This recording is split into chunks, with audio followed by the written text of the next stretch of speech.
Assalamualaikum warahmatullahi wabarakatuh. Selamat pagi anak-anak, salam sehat. Selamat jumpa kembali bersama saya Pak Slamet Riyadi dalam pembelajaran daring Matematika kelas 9 semester 1. Pembahasan kita kali ini adalah tentang menyusun persamaan kuadrat baru dari akar-akar yang sudah diketahui. Bagaimana, kalian sudah siap? Baik, mari kita simak penjelasan berikut ini. Ya, untuk menyusun persamaan kuadrat baru jika akar-akar persamaan tersebut sudah diketahui, yaitu X1 dan X2, maka kita bisa menggunakan dua cara. Cara yang pertama adalah dengan menggunakan perkalian faktor. Kita bisa gunakan X min X1 dikali X min X2 sama dengan 0. Di mana X1 dan X2 ini adalah akar-akar dari persamaan kuadrat tersebut. Kemudian, selain cara tersebut, kita bisa menggunakan cara yang lain, yaitu dengan menggunakan rumus jumlah dan rumus kali akar persamaan kuadrat. Yaitu kita jumlahkan akar-akar persamaan kuadrat tersebut sehingga menjadi koefisien dari B, dan kita kalikan akar-akar persamaan kuadrat tersebut sehingga untuk menjadi konstanta. Sehingga bisa dituliskan X kuadrat dikurangi X1 plus X2X ditambah X1 kali X2 sama dengan 0. Untuk lebih jelas, mari kita perhatikan contoh soal berikut. Pertanyaannya adalah tentukan persamaan kuadrat di mana akar-akarnya adalah X1 sama dengan negatif 2 dan X2 sama dengan 3.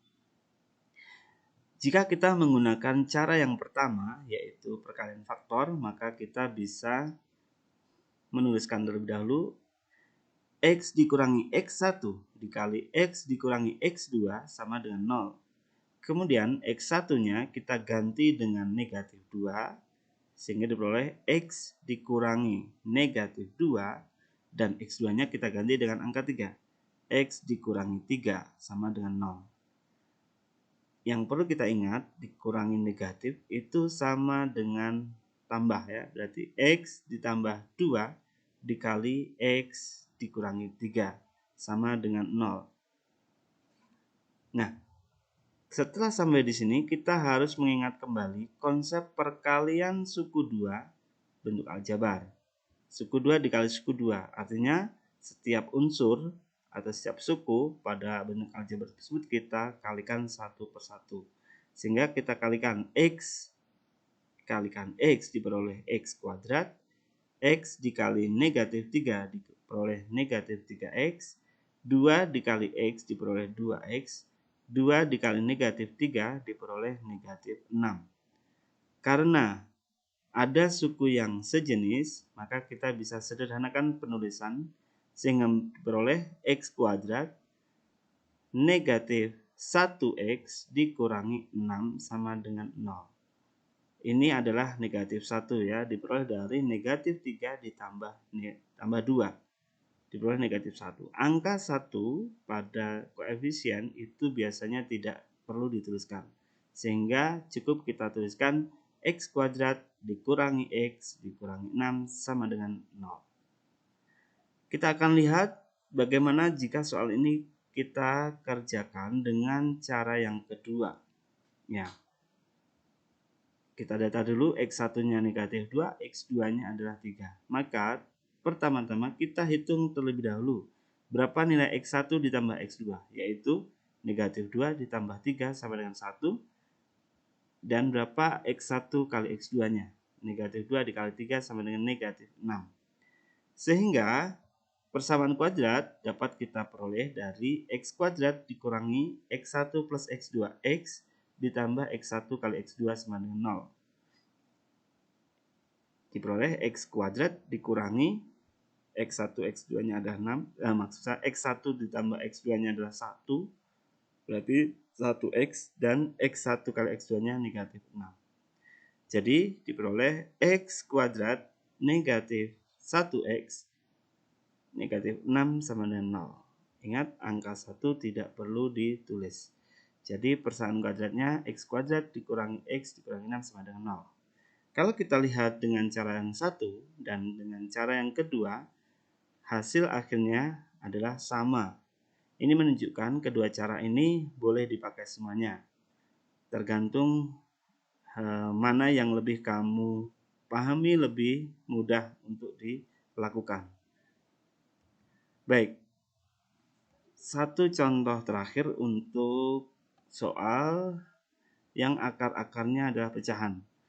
Soalnya adalah tentukan persamaan kuadrat di mana akar-akarnya adalah 2/3 dan negatif 1/4. Di sini kita akan menggunakan cara yang kedua saja, ya, relatif lebih mudah. Jadi kita hitung terlebih dahulu berapa x1 ditambah x2-nya. X1 ditambah X2 berarti 2/3 ditambah negatif 1/4.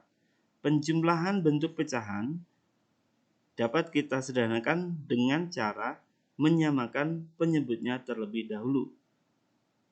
Di sini penyebutnya 3 dan 4 berarti kita samakan menjadi penyebut per 12.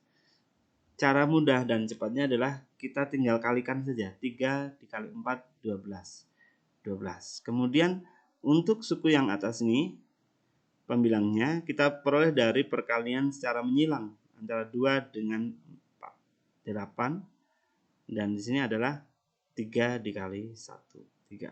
Jadi diperoleh 8/12 ditambah negatif 3/12, hasilnya adalah 5/12. Kemudian X1 dikali X2 itu artinya 2/3 dikali negatif 1/4.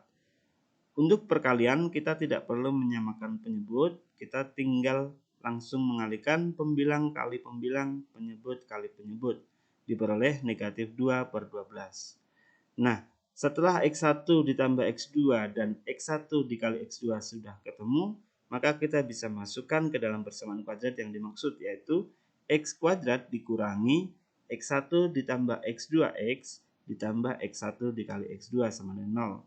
Sehingga kita gantikan dengan 5/12 dan negatif 2/12. Agar bentuk pecahan ini tidak muncul kembali, maka kita bisa kalikan setiap suku depan, tengah, dan belakang ini dengan bilangan yang sama dengan penyebut ini, 12. Jadi kita kalikan 12. Sehingga diperoleh 12 kali X kuadrat, 12X kuadrat. 5/12 kali 12 itu sama dengan 5X, dan 2/12 kali 12 itu adalah 2.